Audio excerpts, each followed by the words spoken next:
This is Paul 102 Digital Monday. On a Monday, Karen Nunez Tesheira is host to Hard Talk right here at Power 102 Digital. Good afternoon, Karen. Good afternoon to you, David, and as usual, to our listeners, always happy to have them on. And well, I don't mind if I ask you first of all to put up the numbers, and then I'll let them know how we hope to proceed with today's show. I don't know if the color of my shirt gives me away, but that is an indication of how the topic, and hopefully that we will get commentary, good, bad, and indifferent. When it's good, we have to hear from you because you are the people, Mhm. and you are the ones who make, at the end of the day, will make the difference for for the future of our country. Each one, all of us collectively have that responsibility. So today's show is going to be a little different from shows I've done in the past, matter of fact, for the past few years. But I think the time has come to uh, take a different path. And as they say, serendipity, things happen that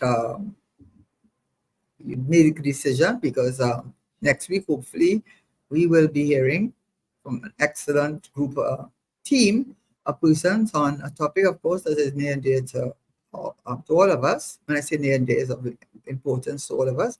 But today, we're taking a different turn, and this is a real opportunity for you to call in, to give your views. Um, Anything you have to say will be helpful. That's how we learn, and that's how we improve. So we can start first. David, thank you so much for your usual support. And if you can just call all the numbers, because you do help me with that while I gather my thoughts. Okay. The numbers that you can connect with us are 222-8255, and our toll-free number 866-525-1099. Our toll-free number 866-525-1099. We're also streaming live on Facebook and YouTube, so you can also send in your comments via Facebook or YouTube. Yes, and I just want to say that um, no offense, but I think sometimes on the show, we've had many shows, and I have also tried to upload, especially to my Facebook page, and it's a bit of a challenge. And I see Mr. Prasad always there, Yes. a regular. I really do appreciate your presence, Mr. Prasad, Yes. because you obviously think we have something to say on this program. So I really would like to see more of that because, you know, the audience, yes, you have an audience that's a worldwide audience, but it's digital.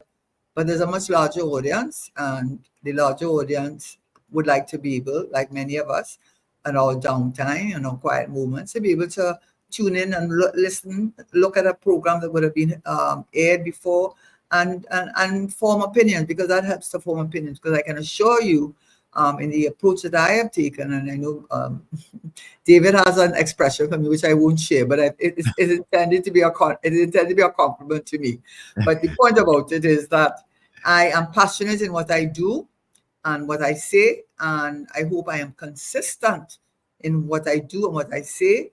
And therefore, I would really like to be able to upload that to my Facebook page and to other pages, so that people can have the opportunity to form their own opinions and not just hear the opinions that perhaps, no offense to anyone, the media has a limited space, and they have other considerations which would impact what they do. But we are living in a different world.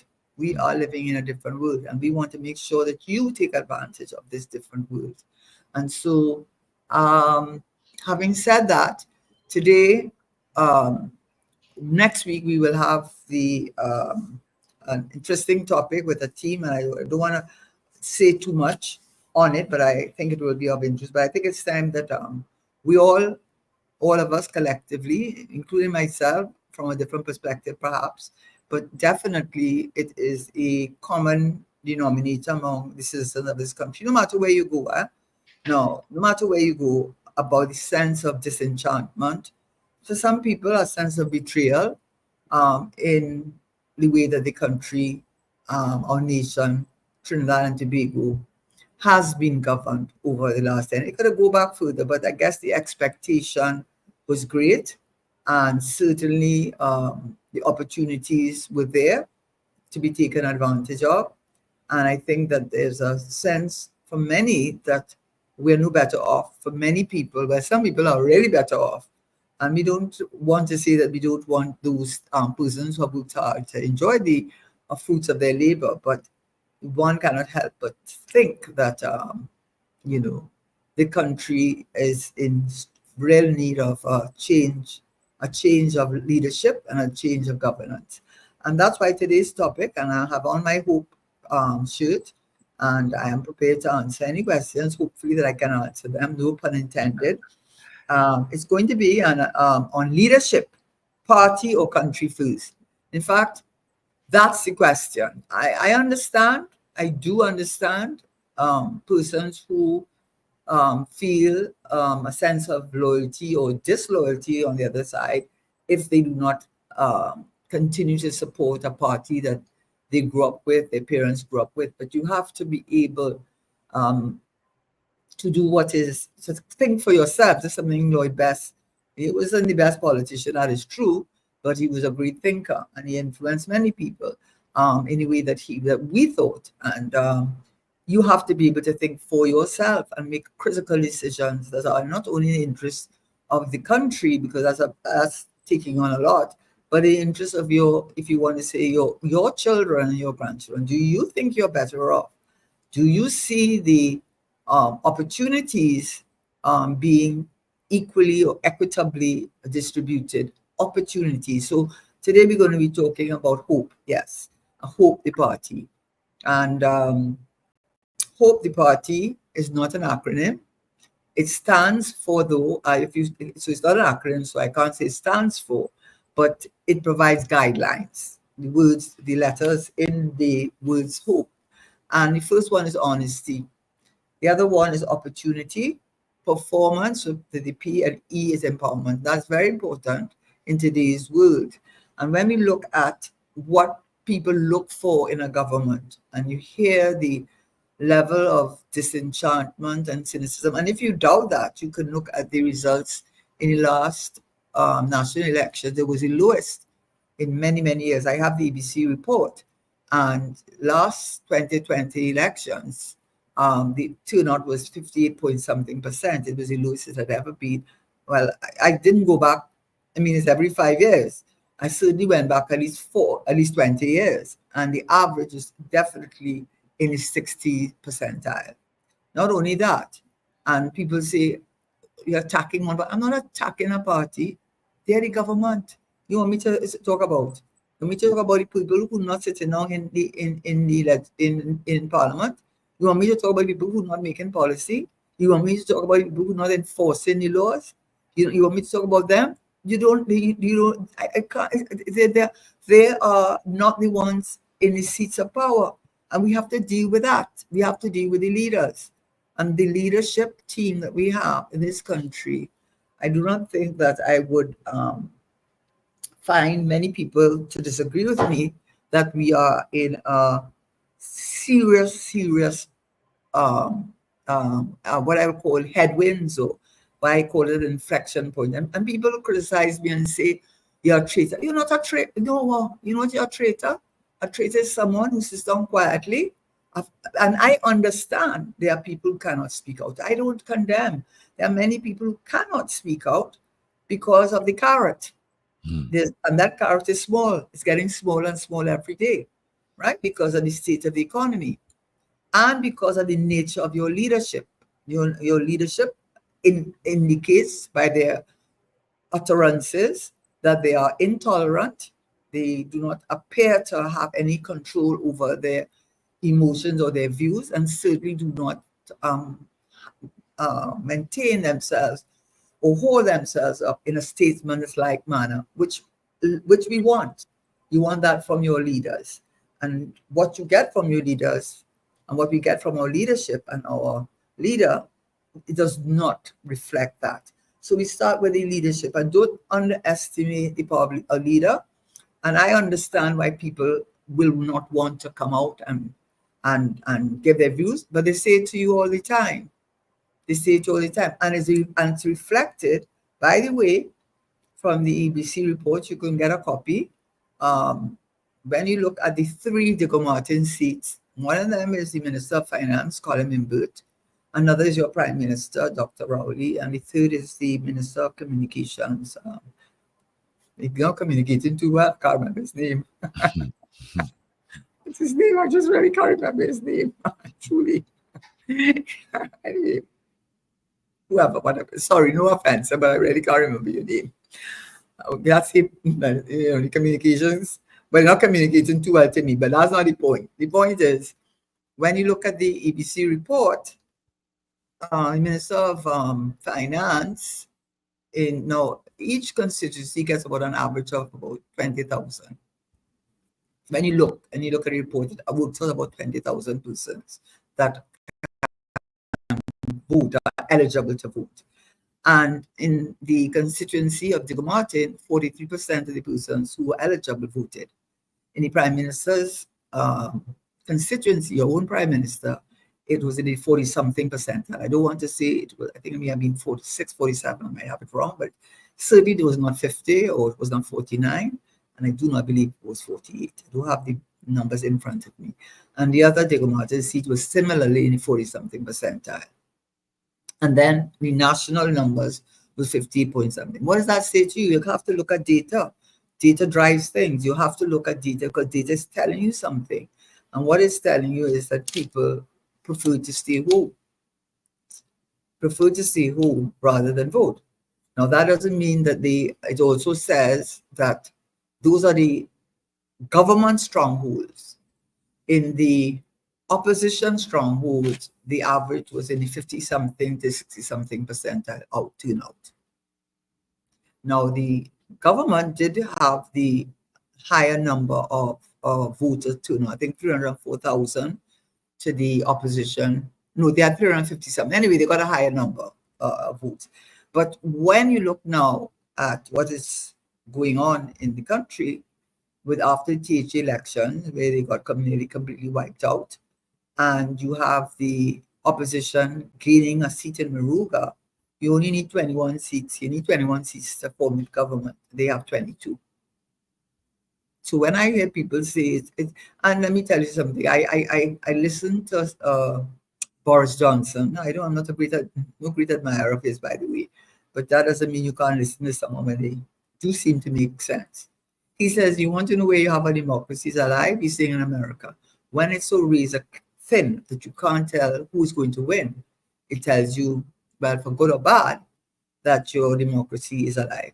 So when you have a situation where the last election, 2019, and you just needed one more seat, 2 seats to make a difference, that tells you that there's a large percentage of the population that is not being heard. And I'm going to speak today about what would Hope do differently, because at the end of the day, people, it's easier to criticize and say what is wrong, and then what are you going to do differently? What are you going to do differently? One thing I'm sure about is that, and I saw, not that I'm going off on a time, but I thought it was a good TikTok, was it? But the young man made a good point. He was talking about how let the old people stay home. In other words, give the young people a chance. I understand why he would say that, because you have right now in Grenada a very young prime minister. Trudeau is fairly young in Canada, and he just won by a sliver in France. These are young prime ministers. So it's not that a person come young and lead, but I think this is a point of view.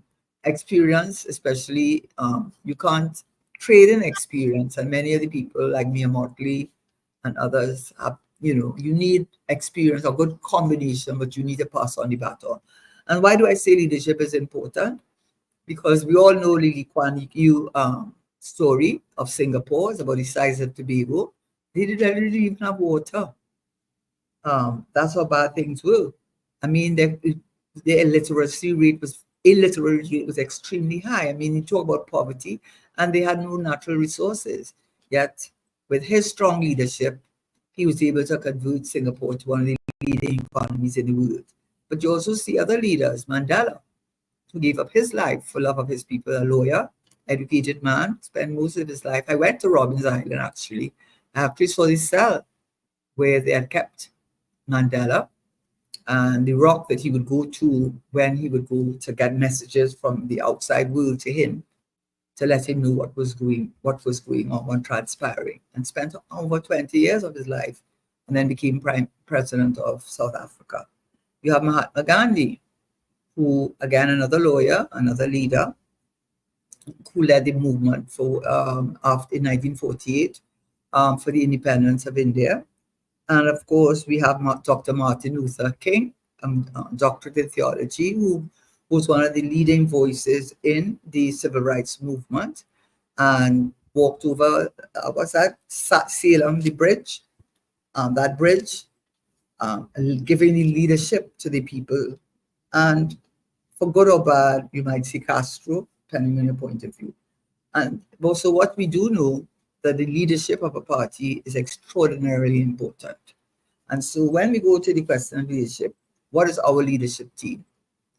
Well, our leadership team, you have people with experience, not only the talk, but walking the walk. You have persons like Louis Lise, who, as I've said on other occasions, brought talk radio. That's an important thing because nobody thought it could ever succeed. I mean, people wanted to hear music, talking on the radio, and listening to that. But he is one that brought talk, and that says something about his character. It says something about his ability to take the chances. It says, it also says that he's a leader and he's an implementer. And of course, we have our leader, Timothy Hammersmith, who is the head of the emeritus of one of the largest and certainly most prestigious, if you want to use that word, but and well known Hammersmith and Company, and has done a lot of contracts and transactions of international importance. So you can definitely see that he is an implementer, he is a leader, and he's a performer. And then myself, former Minister of Finance, but before that I did have a life in academia and I wrote 3 textbooks. And when I was MP, I did find favor, at least with NAFTA, and I got a very good rating. So you want, but underpinning all of that, you have to have a love. So what would Hope do that needs, that causes me today to decide that the time may have come for me to, have this conversation with you, and for you, please, to call in. If anything you want to add, please, this is you have the time, this is your chance to speak. I'm getting good afternoons, but I like more than good afternoons. I do appreciate them very, very much. But I want to hear what you have to say. So what brought us to the conversation today? What brought us to the conversation today is the rumblings, the headwinds that seem to be going on in the government, the party in power.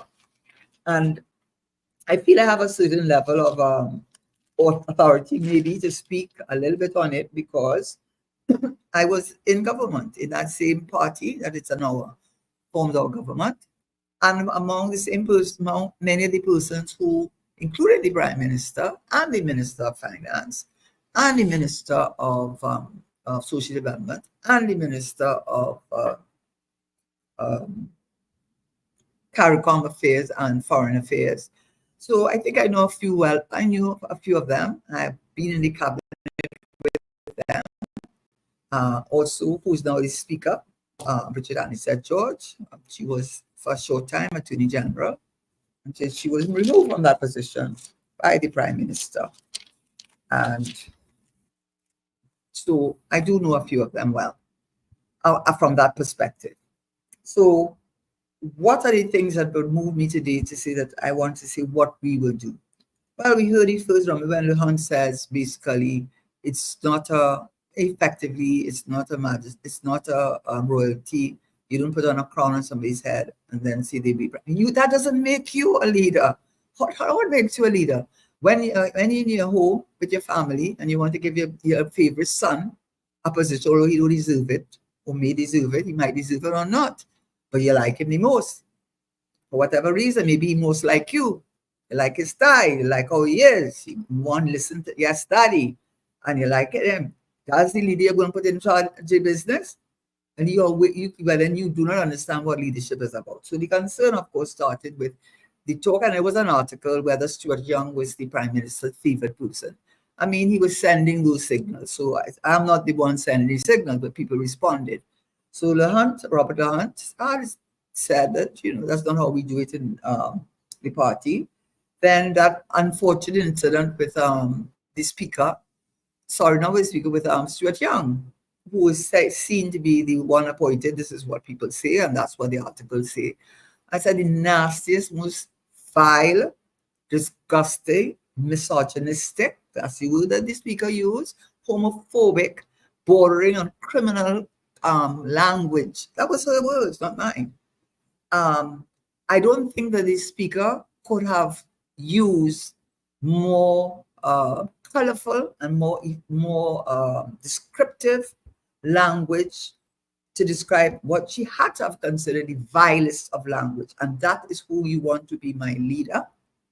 And he caught on a hot mic.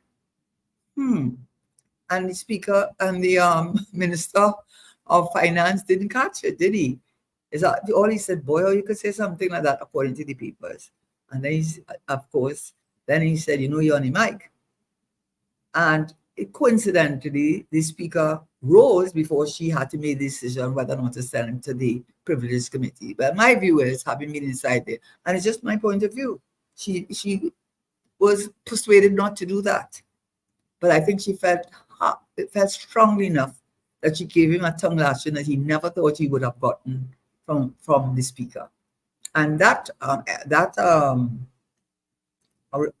so-called apology, half-hearted apology, goes nowhere. I can't understand how the prime minister, with former, God rest his soul, Tim Key, found it necessary to it was right and proper to remove him as Mayor Paul's Bain because of the way in which he appeared to make the young Japanese woman who come to Carnival, who was found dead under some tree under the savannah, and spoke about her in a way that was inappropriate, to say the least. He found it appropriate to fire him. Fire him, he didn't say one word about what Stuart Young said. Not a word. But what he could say, all the way in Samoa, at our expense, by the way. I don't know what he went there to do, but anyway, the King Charles is there with the King Charles and all his, and he had time to send words for the UNC. That's the mindset of your leader. Louts in a row. I'm not picking up for them, I'm talking about my leader, That is what you descending to. You have no self-control. You have no statesmanship. No wonder he could talk. No wonder people feel that Stuart Young is your anointed one, because that's the kind of as far as I'm aware, you did not publicly upbraid him. As far as I'm aware, you had nothing to say about what he said. All you did say was, and rightfully so, how they spoke about your mother, which was wrong. But as my grandfather used to say, 2 wrongs never make a right. And it does not make what he did right. Because 50% of this voting population happen to be women. I mean, not all, and enough of us take great umbrage to being any woman to be, especially in our August house, be spoken like that. That was another indication. And then, of course, you had a number of articles being written regarding the cancellation of the internal elections and the, not only the election, the convention. And there were a number of articles written in the Daily Express newspapers, and every single one of them condemned the conduct of the Prime Minister and or Stuart Young. Every single one of them. Everyone. I was quite surprised. One of them said the king can do no wrong. The other one says the ultimate barbarian. I think that was Selwyn Kudju. Diminished, wounded nation. That's Ralph Maraj. Martin Daly, wider, what? He said a wider danger to our democracy.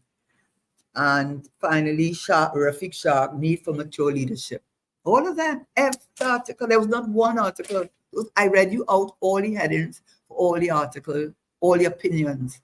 that appeared in this Sunday's Express, every last one of them.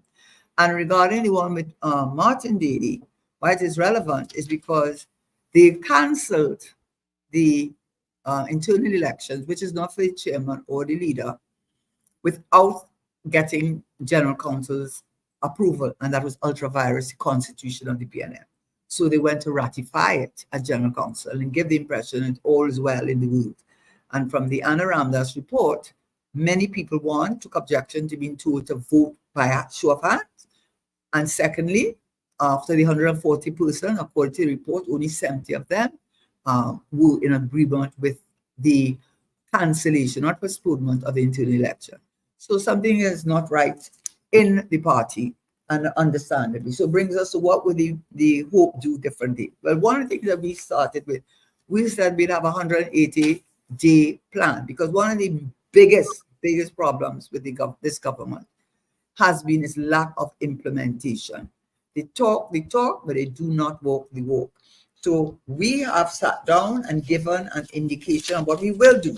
And one of the things we will do, and Jamaica has done it already, so we won't be reinventing the wheel. And a lot of the issues that they had to face, there were a lot of challenges, some of the things that they did, and it went to the Privy Council. So I think we can learn very well from their own issues, and that's the firearms court, which is what is in Jamaica is called the gun court.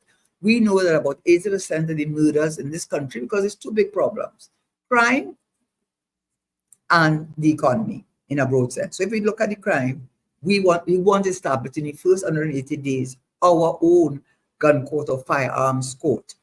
And when you have a firearms court, what it is, it says that you look at your firearms legislation, and you cannot have most of the murders committed with unlicensed guns.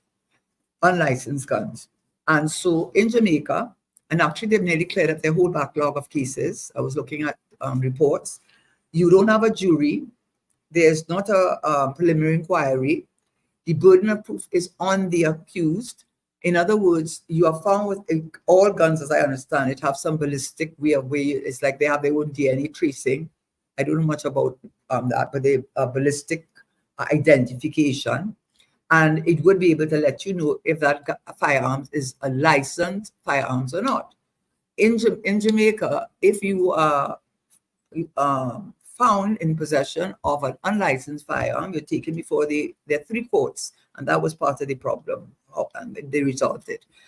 Taken before one of those courts, and the burden of proof on you is to show that you were in lawful possession. Well, if the gun, which the police will, whoever's from the firearm division, will say, no, this gun is not a licensed firearm, and you are not able to provide the proving that you had it it was lawful in your possession, you're looking at 10 years in jail. Yes, 10 years. So one of the things you want to do immediately, Jamaica set up their own in 2016. I think by 2021, they had, according to what I read, had cleared up, they only had about 21% backlog in terms of their firearms convictions. So that's one of the ways to get those guns off the streets of Trinidad and Tobago, is to set up our own firearms court, a firearms legislation. You're in breach of it, no preliminary inquiry needed. The evidence is the gun itself.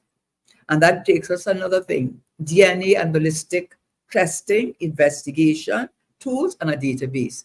How long? I've spoken so many times about the backlog, 42,000, 37,000. That's crazy in a small country of 1.3 million. And there's a handful of people who are involved in the gang-related activities. You mean to tell me we do not have a database? In the United States, cold cases are, and this is a country with 300-something million people with 50-something states, and they're able to solve crimes because they have a nationwide database. Up to now, we do not have that. We are going to bring it. That is the commitment. We're not waiting. According to this government, that's what they tell us all the time anyhow. The Chinese government is going to build one in St. Joseph. And you better not hold your breath.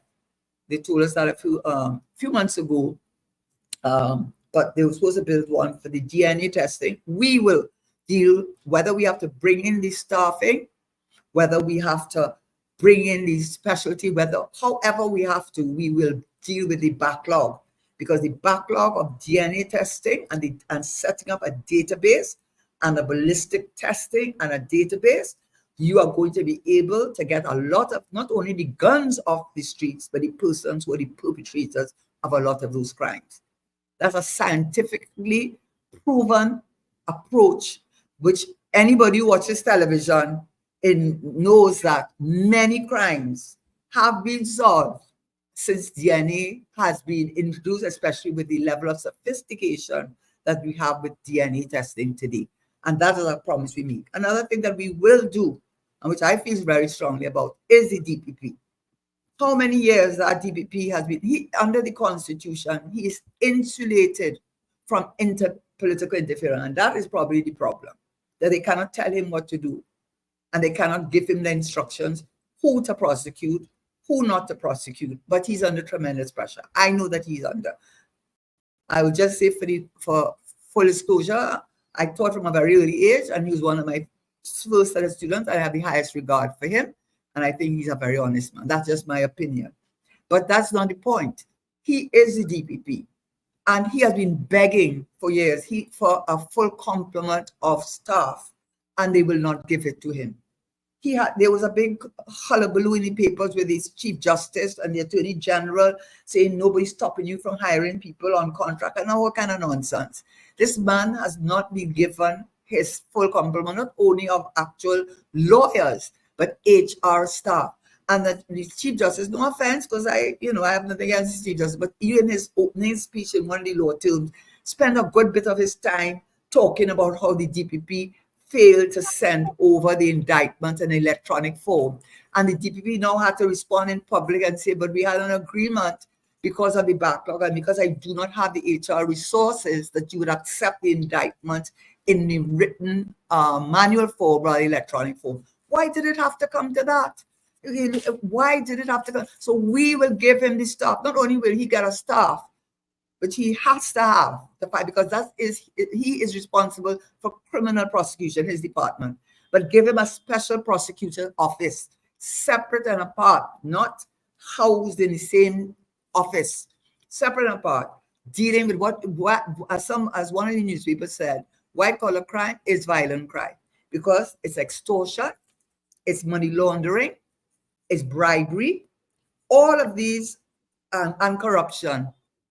And oftentimes, if you don't pay, if you're involved in corrupt activities of whatever nature, whether it is in the drug trade or in bribing for a contract or whatever, and you don't pay, they might send somebody to deal with you. And then you see the white-collar crime played out on the streets that become the violent crime. So we need a special division, and be headed up by an office. And the head of the office, like in the United States, it would be, United Kingdom, a serious fraud office. We have lawyers aplenty. I taught in the law school. We have too many lawyers. Don't mean any offense. I don't mean to tell you you shouldn't do law. But what I mean to say is that we have enough persons that we can send for training. We can bring down persons to train them from the United States, from England, wherever, and set up a special office. So their remit is to focus on the kind of crimes that you see in the procurement legislation, the kind of crime in know your wealth legislation, the kind of crime dealing with campaign financing. All of those are crimes. A crime is a crime when you can go to jail or you pay a fine. That's a crime. You don't pay a fine. You don't go to jail for civil matter. That's a way of knowing it's a crime, right? So that's one of the things that we have made a commitment to. And we see the evidence of that when we learn from the procurement regulator that over $5.something billion have been reports, complaints about bribery and corruption in the securing of contracts for public goods, things that belong to you and me. So there's no question. And then with the FIU, Financial Intelligence Unit, speaking about the number of money laundering offenses, over 5, and they said, including money laundering, 5 billion. So there's no question that we will set up, give the DPP the staff he needs, give him a special office, and let him be involved in deciding what building they're going to be, because they have a reason why he didn't want that building. I don't know. or maybe I have an idea. I'm not to say it, but what I do know is he did not want that building for whatever his reason is. And for 5 years, for some strange reason, this government, according to what is reported, paid $23 million a year for a building that was never occupied by him. And it isn't because he is stubborn. I get the impression he wasn't even consulted. So this time around, I think they say they're going to consult. Well, we not only will consult, he will have the say because he is a DPP, and we will give him the office he needs and the staff he needs, and we'll give him a special unit, which actually when I was in office with Patrick Manning, that is what we were going to do, and the rest is history. And you connect it with a special division of the FIU working in tandem with a special prosecutorial, not only prosecution, investigative, but also investigative division of the police service working with the prosecutorial end, which is the serious fraud office, which United Kingdom has set up many years. We're not reinventing the wheel. We're going to do that. So we have the database. We're going to do that. You can't set up a database of ballistics and testing those DNA. We're going to do that. We're going to give the DPP the staff that he needs and deserves. We are going to give them that serious fraud office. We are going to set up a gun court and take off those unlicensed firearms off the streets and let those young persons who are getting themselves involved in a life of crime off the streets of Trinidad and Tobago. That's the commitment we have made. We also will look at reviewing the procurement legislation. It needs to be reviewed in the 2015. And one of the things, obviously, is the failure again to implement. That is why the refinery issue, which I'll talk about hopefully next week, refinery issue, the sale of real estate, it was the part 6 I spoke about. We will pass the regulations. The Minister of Finance passed the regulations for the $1 million when they spent $1 million out going to the procurement regulator, but he was able to pass regulations fast, so that they could give effect to what they had done retroactively. So we are going to look back at that procurement regulation because something is not right about it. Something is not right about national security, yes, but they're not everything in national security. You mustn't know who you're buying the 80 cars from. I want to know who you're buying them 80 cars from. Now, there's some things we're not supposed to know, but there's something we need to know. Something we need to know, because I bet you if you start taking the trail, you'll find out the same names coming up over and over and over again. And then you'll tell yourself, who owns this country? And that is why you all are unhappy. And that is the truth. You are unhappy because you feel this country is owned by a small minority of people, and that you have not benefited from so-called becoming decolonized. You are another form of decolonization, except the colonizer has changed. But we have made that commitment when it comes in the first 180 days to do that. And we are able to do it because we are proven implementers. When I was in government, I just thought, in the 2.5 years I was there, Financial Institutions Act, and whatever you might say, CL Financial, there was no run on any bank on CL Financial or Republic Bank. And yes, I didn't take anybody's money, nobody's money. And I would like them to find, and if there's somebody who knows, please do not stay in the house, come out on the pavement and say it, because I need some money. I'm joking about that, but I said, I would like you to come out, because I'm as interested as, I'm interested to know who. I'm interested to know who. Well, I got a little zappy to give me an idea who, but anyway, I shan't say more on that. So that's what we promised to do. Another thing we promised to do is to look at the issue of education. I never recognized this, and I actually, when Timothy Hammersmith, the leader, said this, I sort of I have to confess that I had to go and look it up myself. Yes, I looked it up. It's Harvard, as well as UNICEF, as well as other respected sources have said the ages of 0 to 3 are the most critical time in the development of a child's brain, because every day, they said, the brain of a child from 0 has billions of neurons, nerves in their brain.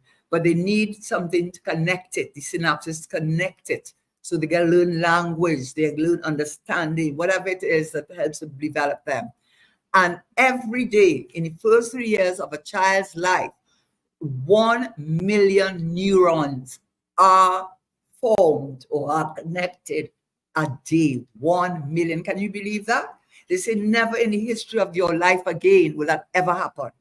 And as a result of that, when a child who has not gotten proper nutrition, you have to have proper nutrition, and you have to, of course, have to get NGOs involved.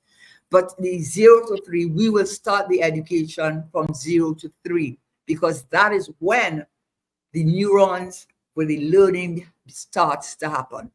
And that not, of course, you continue with early childhood, but that's when we're going to start. All these studies say that is the beginning. And that's what we promise to do, because there are too many children, they say, that who come from the UNICEF study said they're 6 months behind in language skills. Children who come from lower income, meaning children who don't get proper nutrition, oversight, but also those neurons, billions of neurons that are floating around in their brain, making the connections. That's when it's a critical stage in a child's development. So it's called 0 to 3, and we make a commitment to that. So I've given some, I'll give others that we are passionate about, and we will follow through on. Because you know what? As far as I know, we have no horse in the game. I have no horse in the game at all. Because if I had one, well, first of all, I would never be speaking out as boldly as I do. And secondly, they would have shut me up, because they would have found whatever dirt they had to dig up on me and make sure that they shut me up. And you notice they haven't done that. Maybe they're afraid that I could shut them up. But so one of the things that I spoke about is our commitment to implementation, because I know you want to live in a country that's free of violence, that you live in harmony with your neighbors. You want to have an opportunity for self-development, whatever that may mean to you. You want to be empowered, and you want to close that income inequality gap. You want to have the same opportunities that a few people in this country seem to enjoy, and that you do not have. So some of the things that we intend to pursue and give our commitment to, doing when I was, as I said, in government, I passed the Trinidad and Tobago Revenue Act. Yes, you might not like the Property Tax Act, the Financial Institutions Act, the Credit Union legislation. It had been completed, and I had sent it to the cabinet, and Mr. Manning called the elections by that time. And the TTR, Trinidad and Tobago Revenue Authority, I passed it in the lower house. It was passed in the lower house, as well as the TTIFC. We were in the process. We had a gentleman who had done the drafting for the Irish equivalent of a TTIFC, working in my office on the legislation. And that's 2.5 years. But I had a boss, you see, that he made sure that you produce. So what are the things we are committed to doing? Because they are all connected, I think, to crime. One of them is campaign financing. That legislation has been around. I want to get it right. It's been around since, I think, 2020. Is it proclaimed as yet? Is it proclaimed as yet? No, it has not been proclaimed as yet. I just want to get the correct one. So the campaign financing legislation, where they would set up a special registrar in the Election and Boundaries Commission's office. And that registrar is the registrar of parties. But it's not only registering parties, but it also says that if you donate more than 50,000, you have to identify yourself. Also, too, if you have been awarded a government contract within 2 years before the elections, or within 2 year period, that you also have to disclose that. They also say that they will set up a fund, and into that fund, there are opportunities for persons to advertise and to promote their party on state-owned media.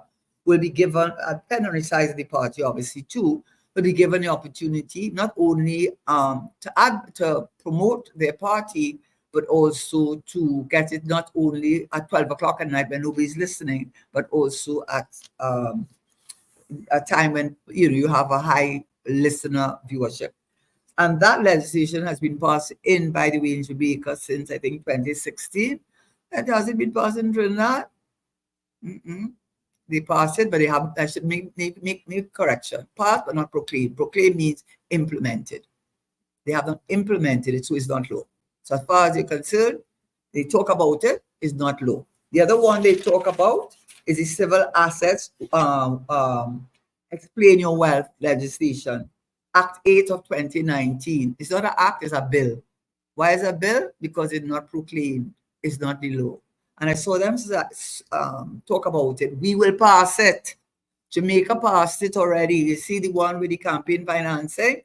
In fact, our model is very much based on the Jamaican model. I had a guest on already that said it was quite a good piece of legislation. But has it been implemented and proclaimed? No. This is 4 years later. They have not done that. Explain your wealth. Have they proclaimed it? No. We will proclaim it, because those are ways you're going to deal with the corruption in this country. When you have to explain your wealth, which means it also says how you have to explain, if you are asked, how your enrichment, your son enrichment, like you win the lottery, okay, you won the lottery, that's how you got it. But if it is from a result of criminal activity, it doesn't matter if the criminal activity was 5 years ago. The law is retroactive in effect. And therefore, if you benefited from it and you set up a business directly or indirectly, wholly or in part, as a result of the proceeds of criminal behavior, criminal conduct, you are subject to a criminal prosecution. They have it all there, but it doesn't matter because they haven't proclaimed it. We will proclaim that law. We will proclaim that law. Similarly, the Gambling and Betting Control Act of 8 of 2021, they passed 3 parts of it. 1, setting up the commission, setting out the functions of the commission, and dealing with disclosure and confidentiality. But the key thing to bring that legislation into effect, which is dealing with the private members clubs, which are all over Trinidad. You go anywhere, have a betting place. And we all know it's very much involved in money laundering, which is a crime. We will, with the necessary amendments, we will implement the law. We have no reason not to do it because we love our country and we understand. We understand that unless you deal with these issues of explain your wealth legislation, civil asset recovery, and proclaim the legislation, unless you deal with the gambling legislation, which I feel you shouldn't even have that legislation. You need to relook at that piece of legislation, as well as campaign financing legislation. When we implement that legislation, when you have to disclose if you've got a government contract, if you give more than 50,000, you have to disclose all of that, and then you will just see that you'll be able to deal with the corruption and bribery and extortion, which are all crimes in this country. And this hope promises and undertakes as it will do what it says it will do. It will do it. And so that goes a lot to the crime. Did I miss out anything with crime? Very strong on the party, DPP issue, the gun court, DNA, ballistics, campaign financing, know your wealth. We are going to implement that law. Why would they implement the laws? Some of them are around since 2019. I think some are in the Joint Select Committee. I don't know what they're doing in Joint Select Committee, some of the pieces of legislation. What I know is they're not passing any laws. And the procurement legislation, why is the refinery issue not before the procurement regulator? Because the regulations have not been implemented. We will deal with this because we cannot deal with crime in this country unless we are prepared to deal with it at all fronts.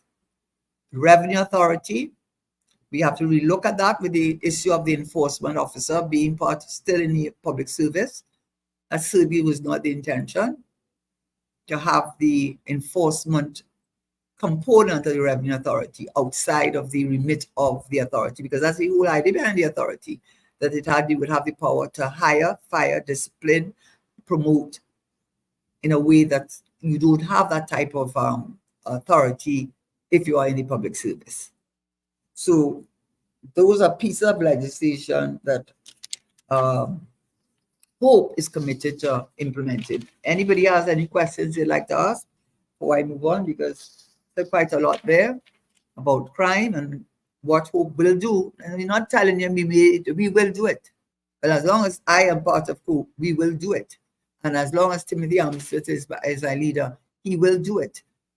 We will do it. You know, Karen, I've always been asking about oversight committees. Um, does it mean that we have to reform the Constitution to enable or to put in place oversight committees and the election of senators instead of appointment of senators?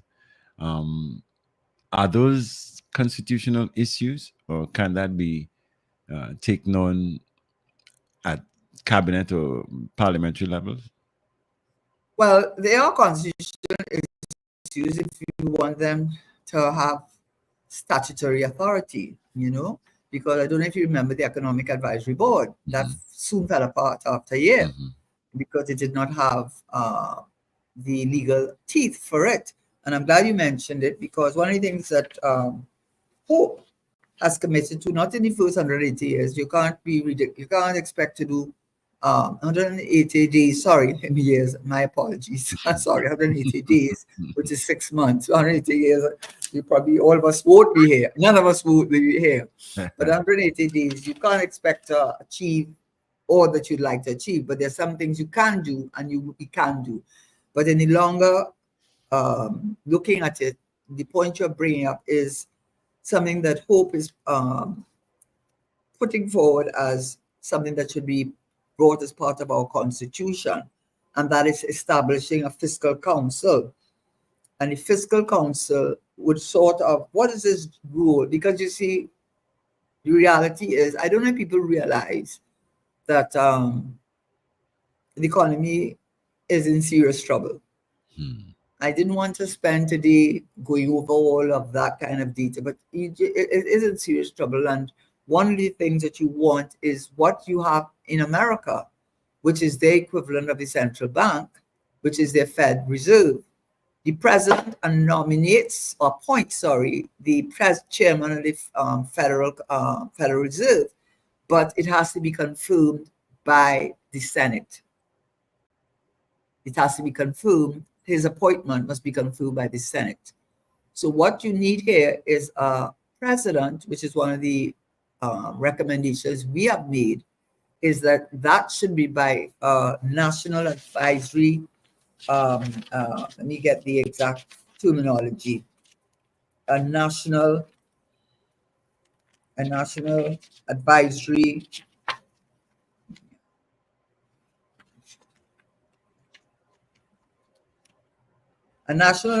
committee who would then be made up of persons from the national community, not just willy-nilly, people who qualify and who represent different components of our national community, who would then be the persons who would be responsible for electing the president. Because as it is, the president really, even though she has the power to appoint its independent senators, I think 6 independent senators, I don't think people think it is really as independent. And I'm not talking about anybody in particular. I say that's a general view, that one doesn't feel that the president is as independent in her choice or his choice as you like to think. So this fiscal council would be part of the constitutional requirements, and they would be it would be chaired by the president, and the members of the fiscal council will be from business, trade union organizations, religious organizations, civil society groups, academia. But what their duty is to ensure that the way that the country's business is managed, the economy is managed, is in a transparent and accountable manner. So looking at things like maintaining the public debt, because that's what the Federal Reserve does. The Federal Reserve is the central bank of the United States. And their duty, very much like our central bank, except they have far more independence, is to ensure financial stability, monitor risks across the various systems. They also have to keep up the data up to date, which is one of our major problems in this country. But they also have to look out for the interests of the consumer and the communities. And they very much operate like our central bank, except there is independence. Our central bank governor is appointed by the Minister of Finance, and his term has been reduced from 5 years to 3 years, I think, in 2020. And Section 50 of the Central Bank Act says that the central bank governor, if the minister issues written instructions or directives regarding fiscal or monetary policies, that he is required to comply with them. That's Section 50 of the Central Bank Act. I don't know to what extent one feels that our central bank, head of the central bank, has the kind of independence one would like to see from someone who has such an important role in our economy. So the Fiscal Council would be appointed by a president who would be elected by the people of Trinidad and Tobago and not by the politicians. And they would establish what was originally put in place was an Economic Development and Advisory Commission, EDAC. And its job would be to inform and assess national policy, inform the development and review of sector plans, and provide guidelines to the government. So they're not taking over the job of the Minister of Finance, but they are sort of gatekeepers. They are there to facilitate and ensure transparency and accountability and assistance to the minister. And this is what the Fed in the United States does in any event. So this is one of the suggestions that comes from hope, because we know that a lot of the problems that we do have a lot to do with the fact that there does not seem to be that level of control is not the correct word, but it seems that the freedom to take on debt, take on money out of the HSF to the tune of $18 billion by passing a piece of legislation in, I think in 2022, Section 15A, that gives a lot of freedom for the Minister of Finance to withdraw money from the HSF. And that money is being used to pay recurrent expenditure, which is really salaries, which is really paying for transfers and subsidies. And when we say transfers and subsidies, we're also talking about transfers to state enterprises. So I think the whole idea is there needs to be some sort of managing of how the economy of Trinidad and Tobago is controlled or is directed, for want of a better word. Not that they can tell the minister what to do, but they can give him advice, and that then they lay their report in Parliament so that the Parliament can see for themselves and the people can see for themselves the advice given to the government and the advice given specifically to the Minister of Finance in terms of the economic handling of the economy of Trinidad and Tobago. So if I would say what we in hope and make the commitment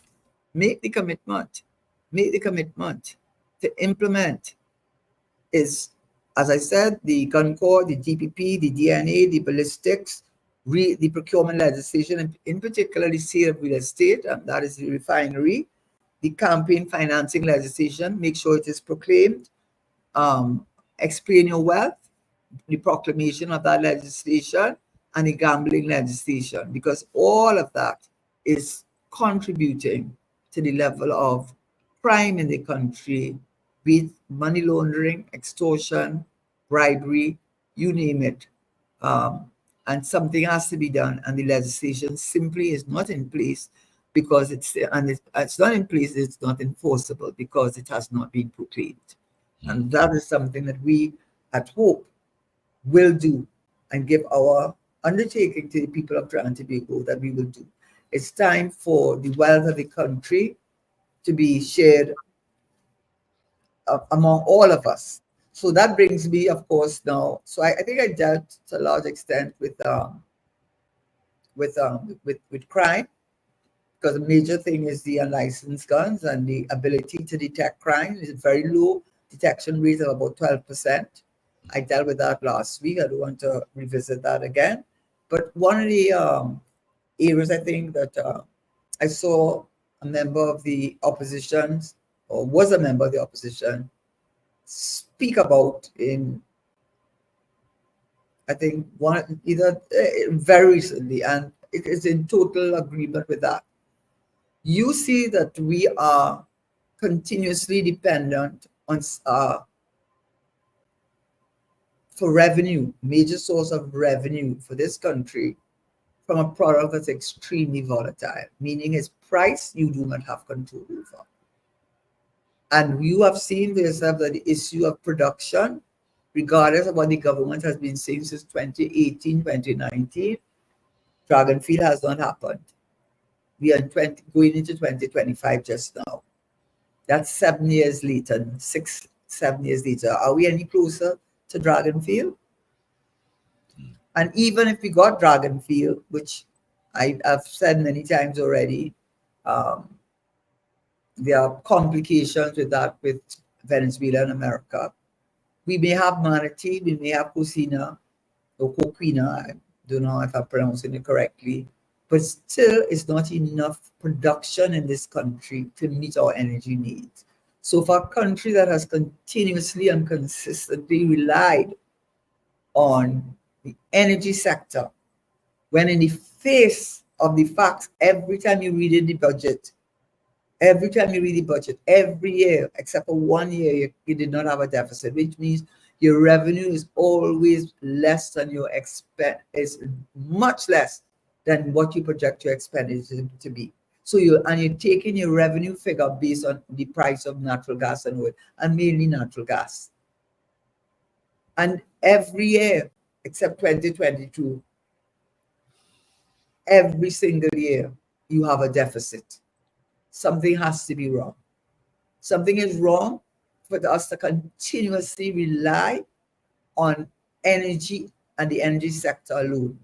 I already said that America is one of the largest, I think the Minister of Finance said it, largest exporter of LNG in the world now.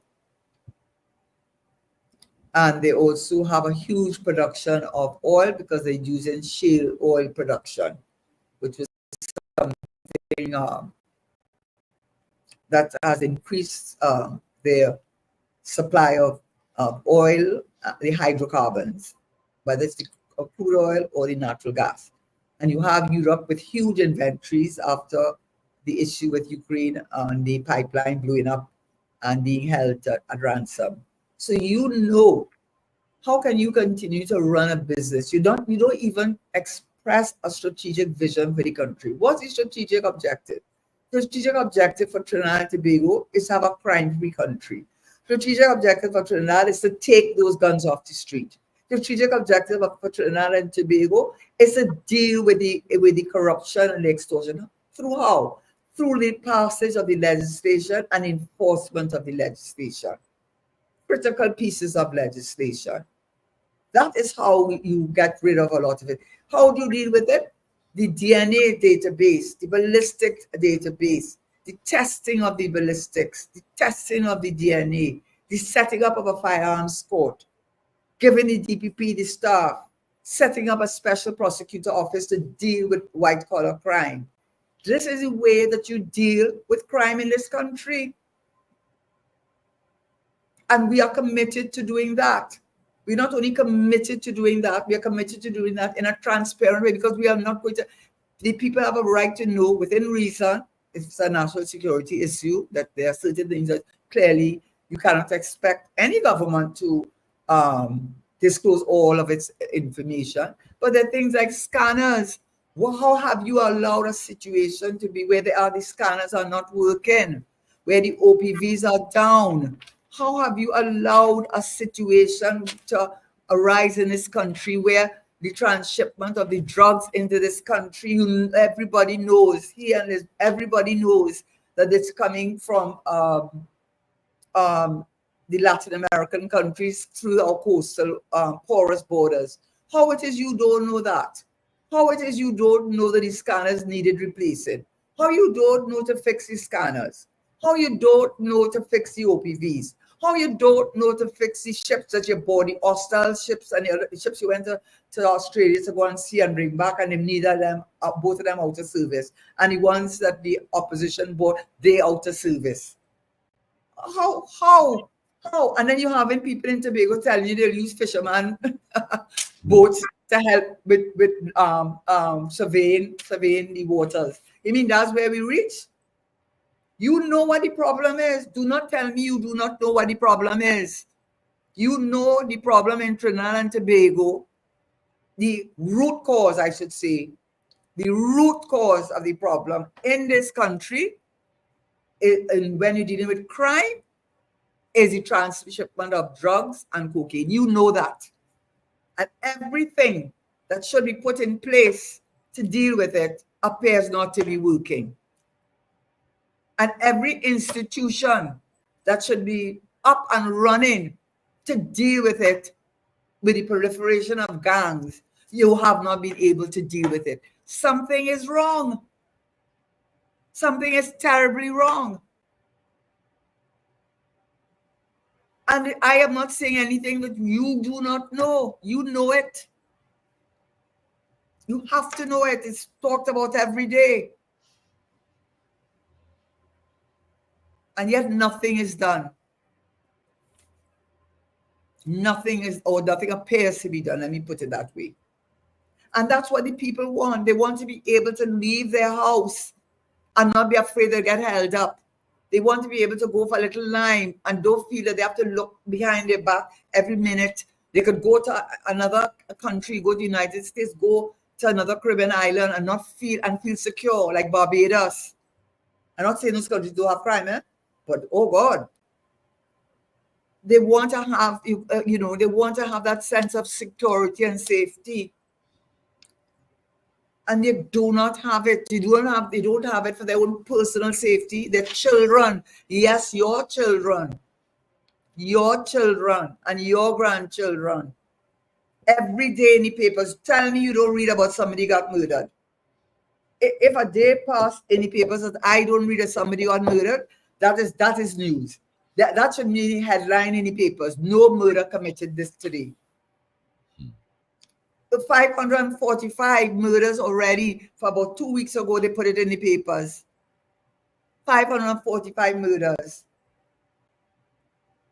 And you say it don't affect you. It is affecting you. Because a lot of that is coming in your house. And you're sitting on there and you're just taking it and you say nothing better. Something better can be done. Why are you accepting of that? I do not understand. Why are you accepting of that? You take a chance. Take a chance. You can't lose. You cannot lose. You can't get worse. The detection rate is 12%. You know how many thousands of young men sitting on remand? Who minding them? Who paying for them? Somebody paying that bill. And it's you and me. And remand means that you have not been called before a magistrate to decide whether you should be there or not. They might turn you into a criminal if they keep you in remand enough years. Because a lot of them spend years in remand before they go before a magistrate to decide whether they should stand trial for a crime. Something is wrong with the system. It's just so broken. And like they want it broken. Or you don't see that. You don't see that it look like they want it broken. And the level of bureaucracy in this country, that's another form of criminal activity, because if I cannot get something without supposedly having to go through 20 steps, why must I go through 20 steps? Why can't I just go through 3 steps? You know why? Because every time you go through a step, hey, he didn't come out to work today, he had to come back tomorrow. Oh, now, well, you had to, nah, yeah, we look into the file, we lose the file, we don't know where the file is, but you come back next week and see if we find the file. You know the talk. Cut out the bureaucracy. We had Hassan Bart was the minister at the time of trade and industry, and then he spoke about how he was able to went very high up on the ease of doing business, cutting out a lot of the bureaucracy, because bureaucracy allows not only for unfair advantage, because that's you best believe there's a handful of people who are not going through what you're going through.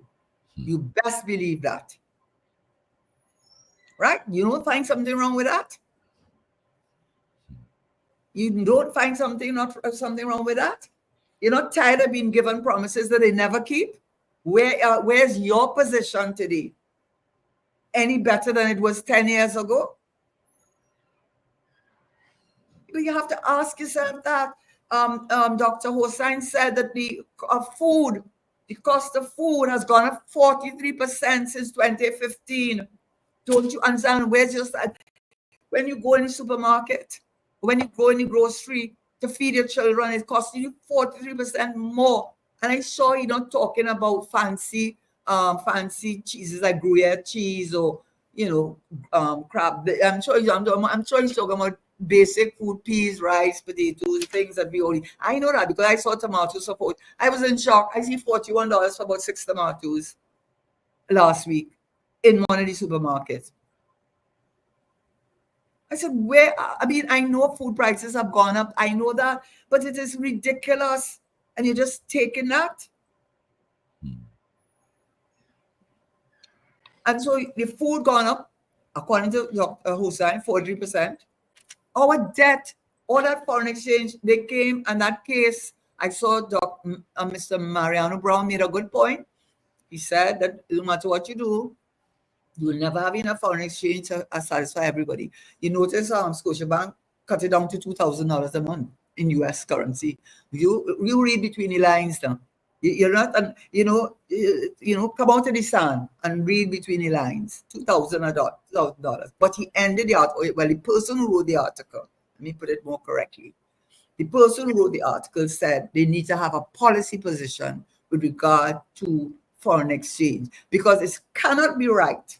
It cannot be right that foreign exchange, which people have to go on the black market, which probably is the right price for the foreign exchange as US dollars. It cannot be right that you cannot get more than $100 or $200 unless you know somebody or you are somebody. It cannot be right. And they are getting the foreign exchange to do what? To spend it and bring what back to the country? You know what you call those people? Merchants. You know what you call them? Merchants. They like to talk about CPEP workers, but they are like the CPEP workers of Trinidad. You know why?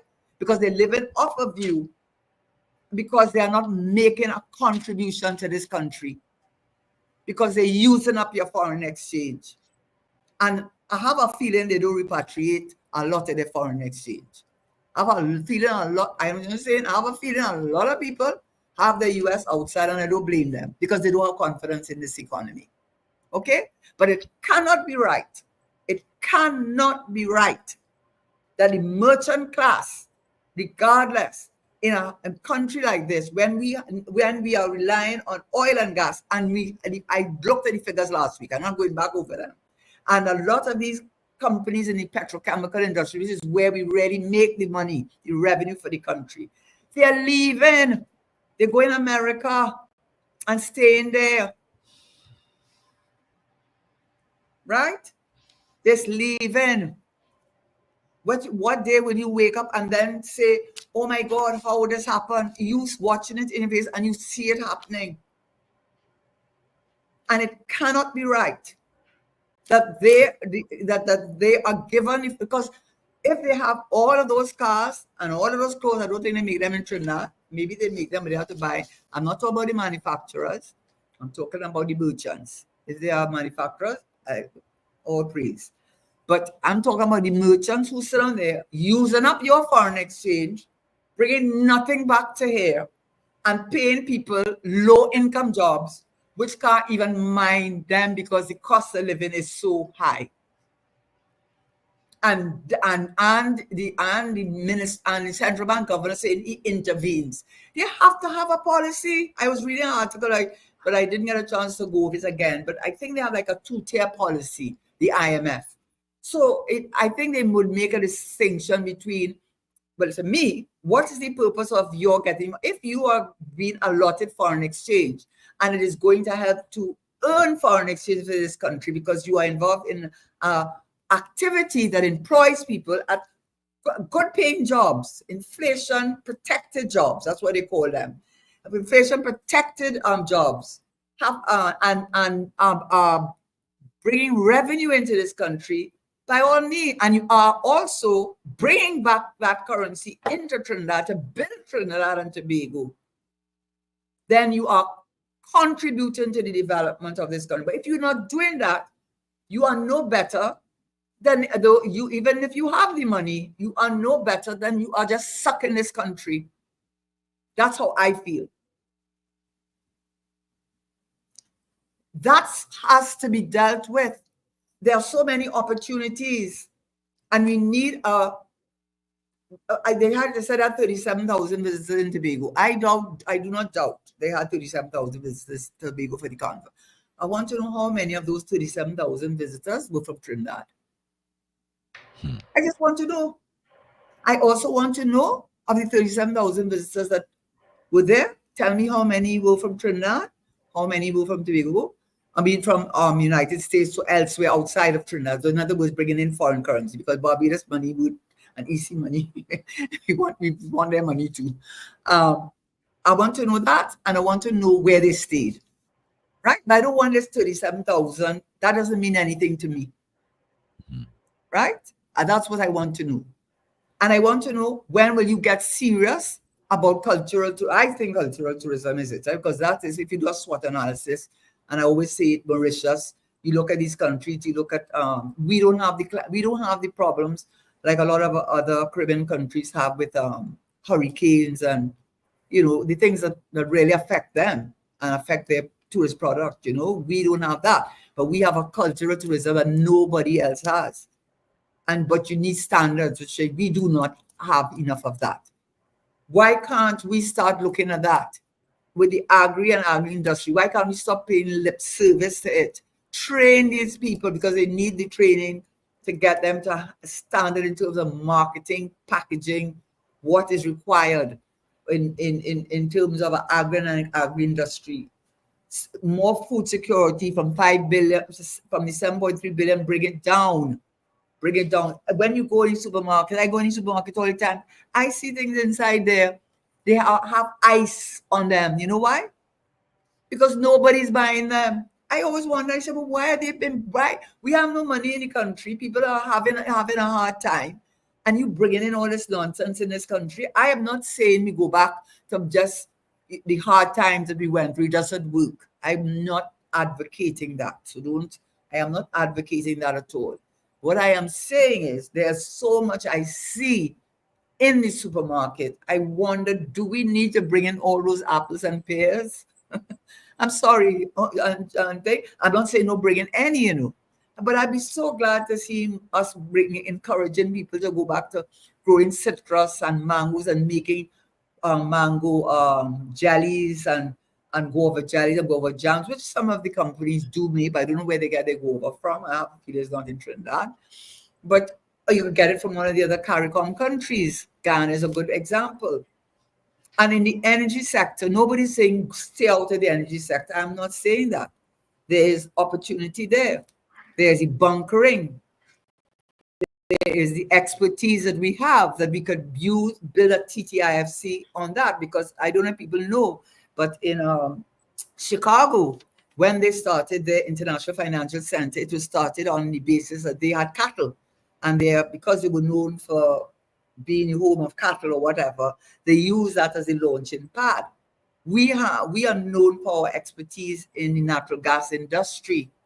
We are known for that. And there are opportunities for trading in carbon credits.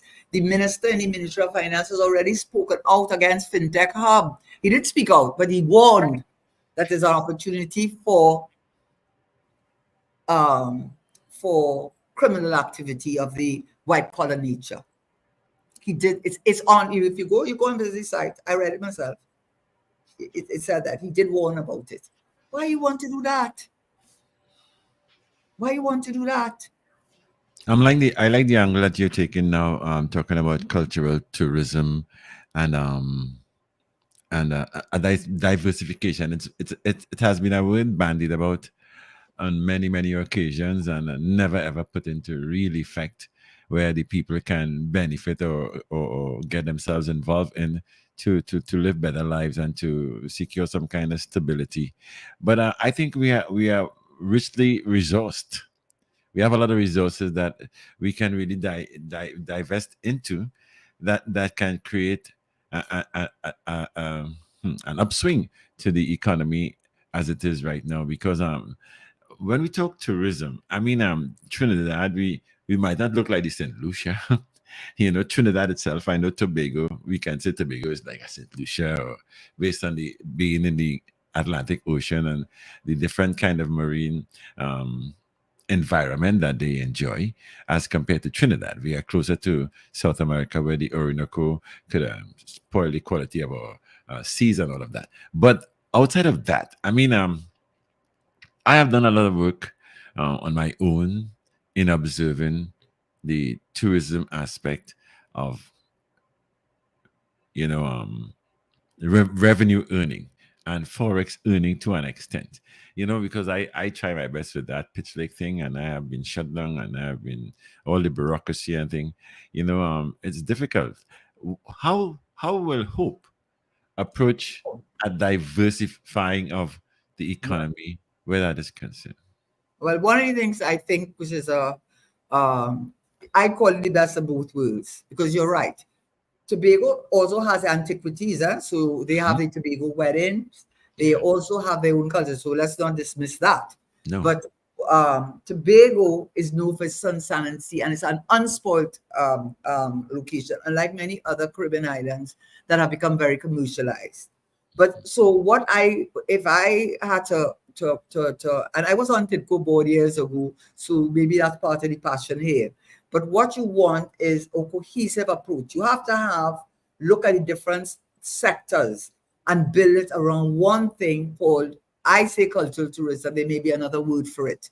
But the reason why we have something that nobody else has in this part of the world, and the tourist of today is looking for an experience because they're more sophisticated, they have more money. And I'm not talking about the cruise, because the cruise line thing, yes, they have to pay a license to dock. Yes, they will spend some money. I wonder about that number, but maybe it's right. But I did a study for one of the other islands, and it says the overnight visitors is where the money is, not in the tourism, not in the cruise ship. But I don't know. But if I had any say, I would take it like a pie. And this pie, you do the SWOT analysis. What is our strength, our weakness, our opportunities, and threat? Our greatest threat is the crime. What is the wonderful things that Trinidad has and nobody else has, except Mauritius and other countries like that? We are very sophisticated people. We have a university of the Trinidad and Tobago where they teach them art, theater, all the things that are required to make Trinidad and Tobago. We have the Peter Minchells of this world. We have the Marshall Montanos of this world. We also have, so we can divide it into the food industry. We have gone so far. It is the marketing, the packaging. So it is standardizing.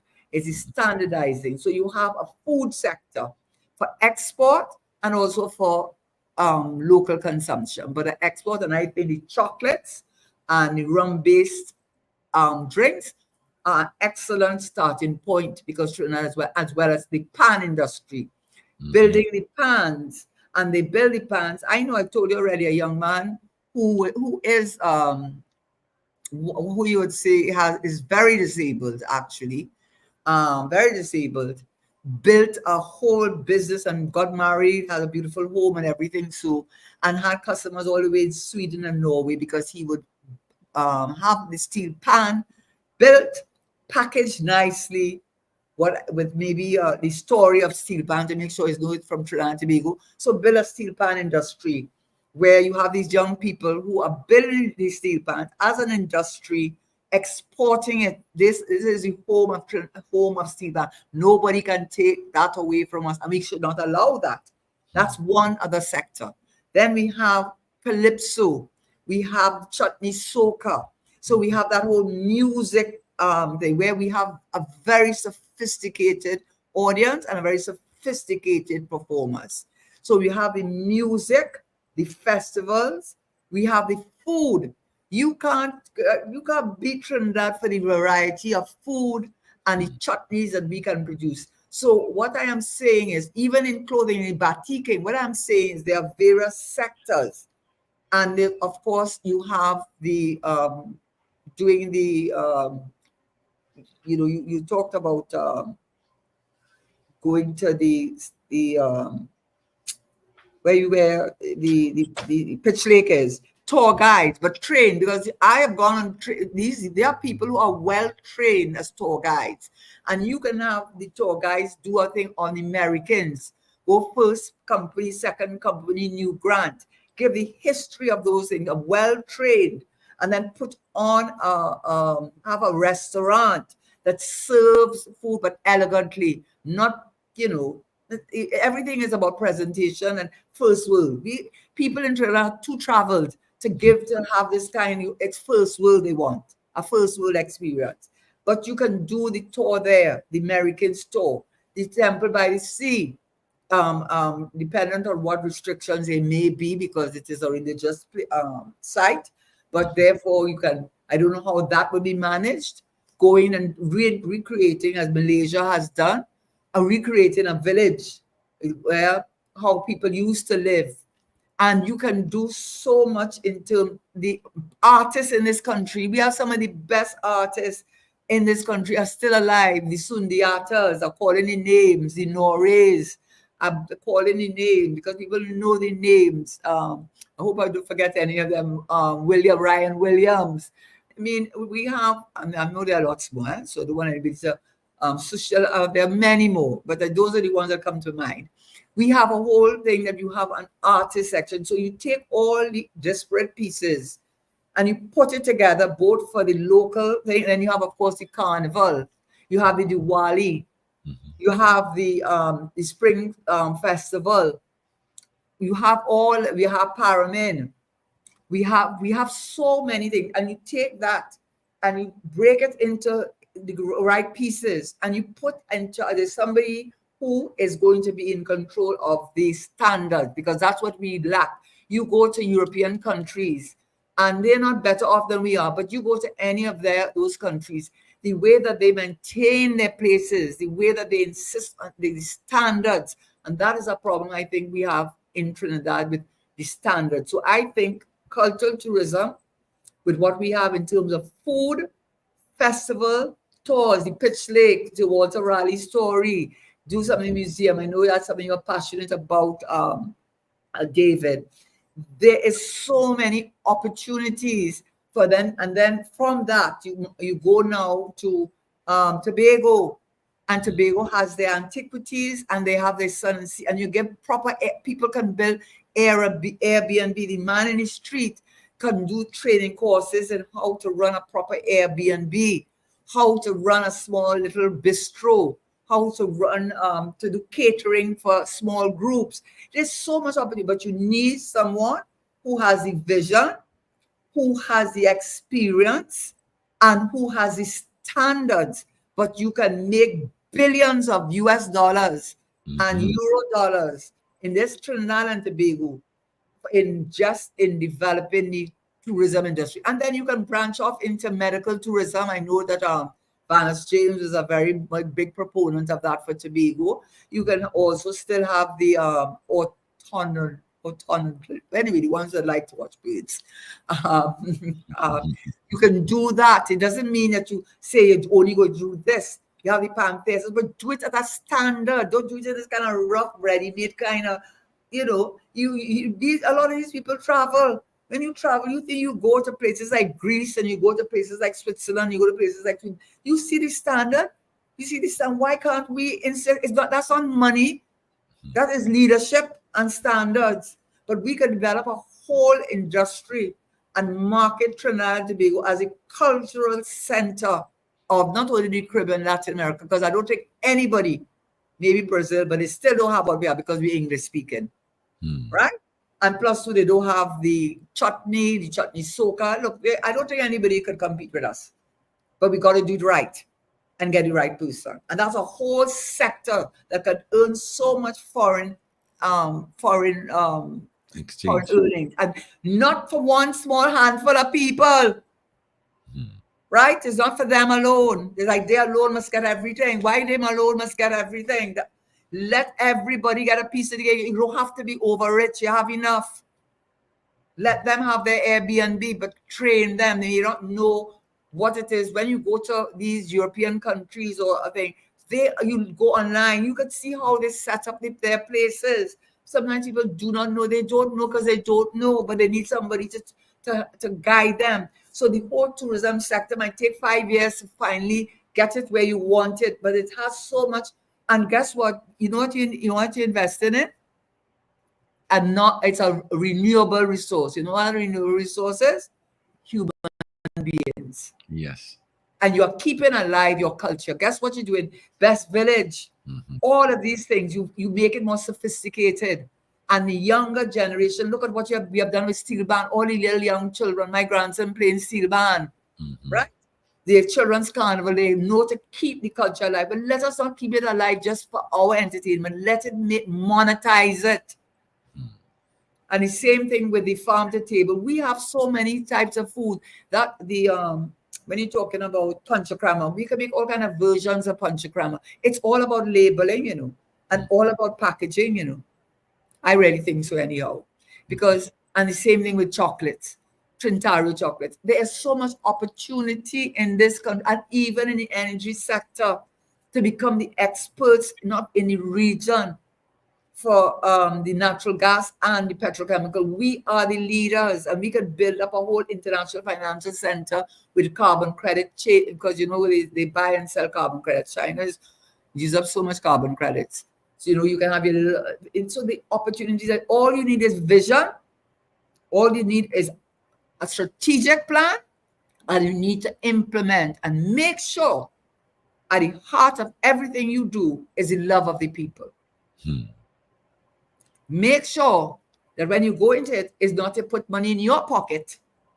You're not going in there for your ego, not going in there for the power thing you get out of being in a position, but you are there for servant leadership. And when you are able to have a country, if what's his name? Lee Kuan Yew did it for Singapore, which is the size of Tobago, why it cannot happen here? We are educated, sophisticated enough, we are exposed enough, we are intelligent enough, we are beautiful enough, we are talented enough, we are sitting on a gold mine. I am not saying to abandon energy. We need to pivot with the energy. We need to pivot with the energy and to make it more sustainable, and for us to get more revenue out of the energy sector than we currently get out of it. That's what they need to do with energy. And I'm saying that is a sector, I'm not abandoning it, but it needs to be recalibrated. And then at the same time, we do the foreign exchange earnings to build up our foreign exchange. And we set up this economic advisory board by legislation that makes sure that, just like the Federal Reserve in the United States ensures that we keep inflation under control, debt under control, the fiscal deficits under control. This is what this country needs. We need that in leadership, and we don't have it, because the leaders we have know how to cuss. They know how to be vulgar, because what they say is what in their mind. What they say is what in their mind. And what they say what's in their mind is because they feel they could say it. That's the disrespect they have for little children like my grandchildren. And my other people's children, I say my own, but other people, that's the disrespect They have for their own grandchildren. So they can use a nasty, nasty, low, in the gutter language and want to say they're leading me. You're not to lead me. You're Karen, not. where are, I know we are time has slipped away Somebody so said, fast. great program. Jude can't thank you. I told it would have been a dynamic program. Tell But me, I really feel strongly about it. You know that. You know me well enough, right? I So you know, know. I know. Yes. Tell me something. We've had programs already where, especially like with Mr. Edie Stewart and other people of that ilk who spoke about the health um, sector. And Mhm. a lot of people, even I took a lady to Point Fountain to the hospital sometime last week. And the lady spoke about the building nice, but it's understaffed. Yeah. Edie was saying that we putting up these structures, and yet still we have nurses leaving, and we are understaffed, and like San Fernando and Port of Spain, they are overwhelmed because they are central areas that everybody will go to, and it just can't have adequate attention and treatment to the patients or the people who go for assistance where health is concerned there. There are people who have dates like you might visit the hospital today and they'll give you a date at the bottom of next year and say, well, come back in November next year. The health sector is in sort of a state too. I wouldn't say shambles, but it's in a state that needs to be upgraded. I think. What does Hope see as some sort of remedial um, procedures or processes to see if we can make that a better Okay. experience? I this is what I would say. I remember just as an opening thing.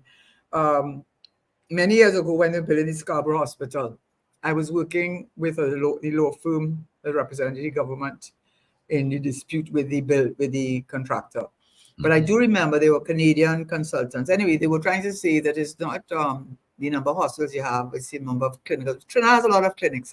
I was very surprised. So I'm not one. What I would say is this: my view is informed by the fact that I was in government, and I don't mean it in any kind of. I mean it in a sense that when I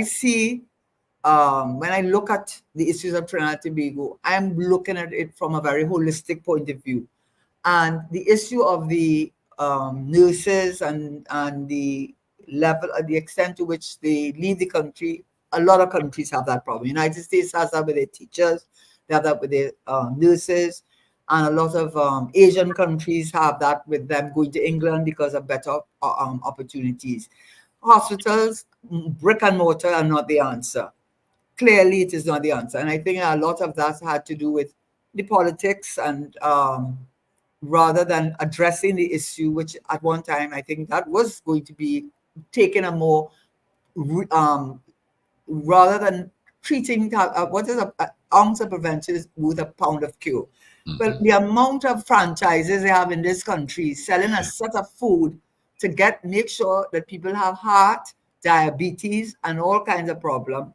We have got to take a holistic approach to it. So I would say with regard to the hospitals, and I would say also with regard to the education, there's a lot to be done. But before we could even and it will happen because it will be a natural follow through from what you are doing.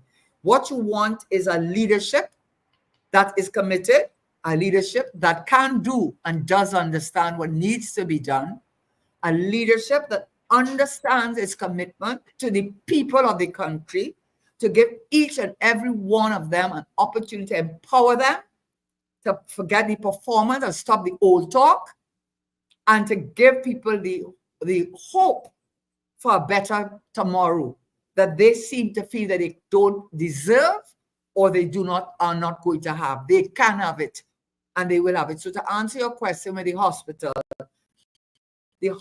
issue is one of the issues with education. Is it square pegs and round holes and all that those considerations? Should there be a leader? And this is what you need. You need a leadership team. That's what government is about. A government is not running I don't have 20 businesses and I put you in charge of this business, but all you're interested in is to make sure that business does well.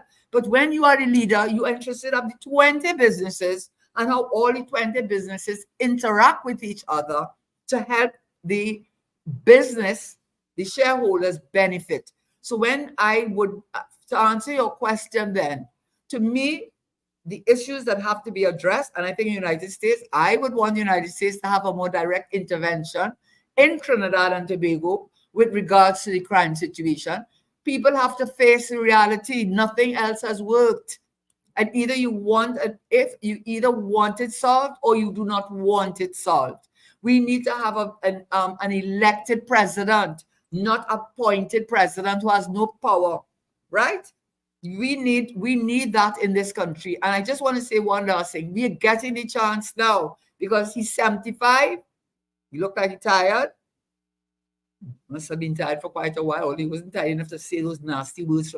Only wait some more selling words. I'm not picking up for the other side because I am, listen, I don't anybody think that I picking up for anybody's side. I picking up for this country.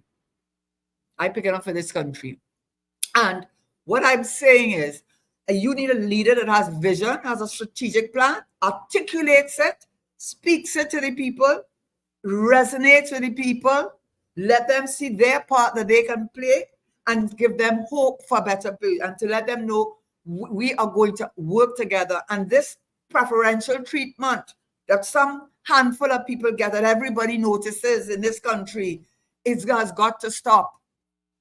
We have got to give everybody a chance. If you lazy and you don't want to do, well, you lazy and don't want to do, and you will do nothing. There are people like that, and you can't do nothing about that. That is how it is. But everybody needs to have a chance. This country is too small.